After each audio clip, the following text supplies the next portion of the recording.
Outkast has just filed a lawsuit against the EDM group known as the AT-Aliens. If you're over the age of 25 and have a working set of ears, you most likely know that this is a song as well as album by Outkast. Outkast is an American hip-hop duo formed in Atlanta in 1992, featuring the rappers Big Boi and Andre 3000. With their album AT-Aliens coming out in I'm really struggling with the pronunciation here. I never knew how this is pronounced. I think I got it right though, okay? I checked Reddit, that's where you check. And Reddit is never wrong. Now AT-Aliens is also an EDM duo from Atlanta. No, that is not the drill version of Daft Punk. Not only is it the same name as their album and hit song from the album, but it is styled in the exact same way. Capital AT-L-E-N-S.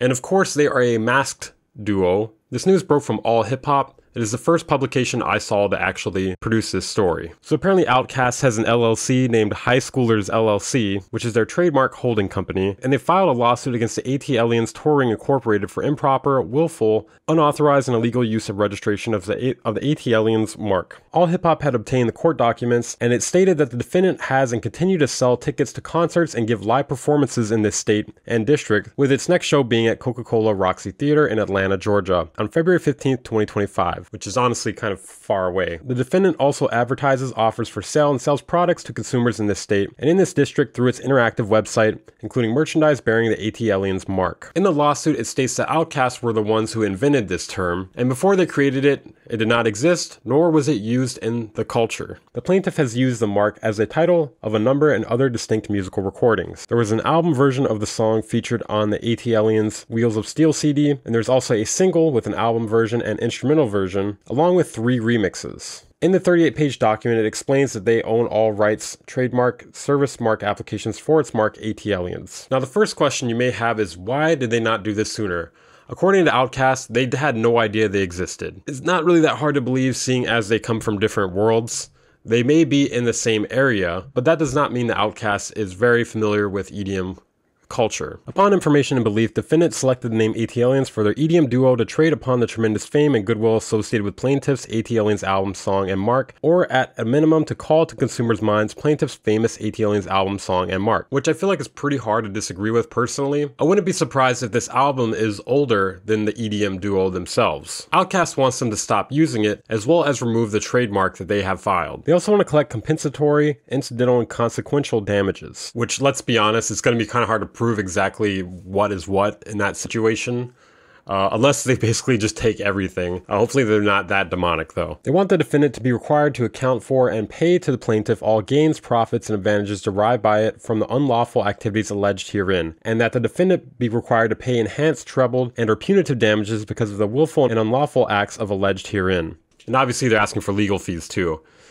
This could be bad news for the AT-Aliens. I don't think it's bad news for Outkast. And I don't think they need to do this. I really think, I've seen people call them irrelevant for doing this. What I am really curious about is how the AT-Aliens, the EDM duo, feel about this. They have to look up to Outkast in some way in order to take their album/song name. And they also had to have known this day was going to come at some point the bigger they grew. Another thing I'm interested in is, what will their new name be? Because there's no way that this is not going to go through, in my opinion. Now for the really fun part. We're going to look at the response on social media because it's been interesting. It's been very interesting. This is so fucking embarrassing, dude.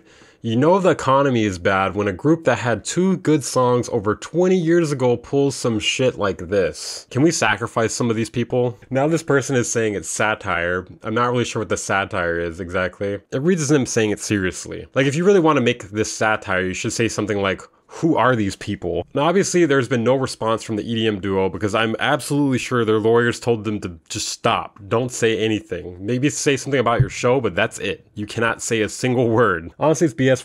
Why can't they appreciate their homage to them? And they already registered their name successfully, so that should have been addressed by whoever greenlit that. While I do understand it is a form paying homage, you have to understand that you are competing with the ability for that album and song to be searched. Tons of the replies are saying things such as damage and legal fees, and it looks like they're running out of bread.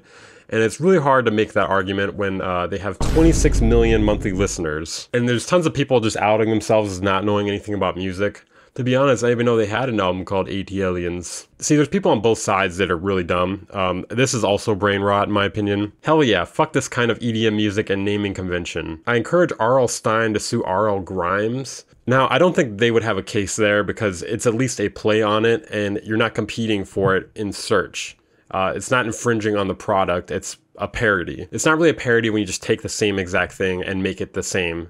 If you want to do that sort of thing, you should have made it something like ATFaliens.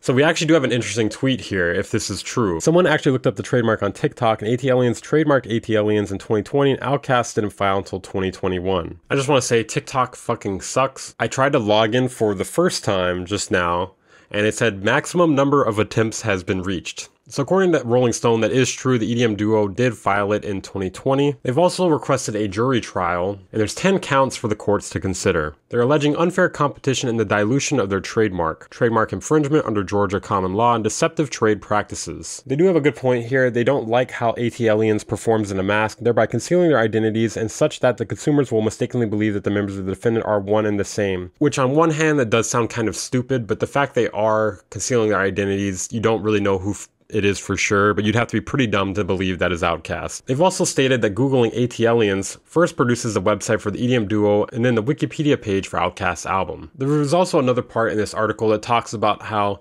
the merch could be confusing. Having the merch say ATLiens while they have an album and song named ATLiens, one of their biggest ones, could be confusing to people. They could think it's an Outkast product. There are quite a few things that are interesting about this case. First of all, I don't know how they got away with it for so long. And secondly, it's debatable whether Outkast has a case.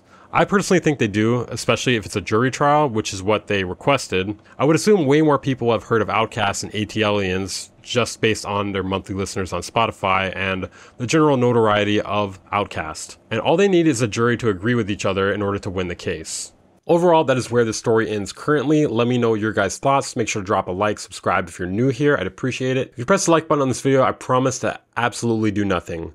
But I would appreciate it. Subscribe if you're new here. If you want to support this content and what I do here, consider joining my Patreon or becoming a channel member for as low as $5 a month to get access to exclusive content, outtakes, and other goodies. Check out my second channel if you haven't, and my Discord. It'll be linked in the description. I'll see you guys next time.